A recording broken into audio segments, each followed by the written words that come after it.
আসসালামু আলাইকুম মোৰ মা ভনীসকল অসমীয়া ইছলামিক চেনেলটিলৈ আপোনালোকক স্বাগতম জনাইছোঁ। আশা কৰিছোঁ সকলোৱে ভালে আছে। আল্লাহৰ ৰহমতত ময়ো ভালে আছোঁ। আজিৰ আমাৰ বিষয়টো হৈছে আগৰবাতি বা এনে কোনো ধৰণৰ ধোঁৱাদাৰ সুগন্ধি জ্বলাই শুঙিলে ৰোজা ভংগ হ'বনে নহ'ব। ভিডিঅ'টো স্কিপ নকৰি শেষলৈকে চাব। বলক তেন্তে ভিডিঅ'টো আৰম্ভ কৰোঁ।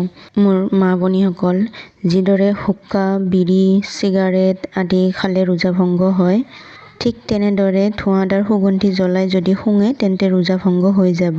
মোৰ মা ভনীসকল, সুগন্ধি শুঙা নিষেধ নহয়। আপুনি কোনো ভাল লগা ফুল বা সুগন্ধিযুক্ত তেল, ক্ৰীম আদি শুঙিব পাৰে।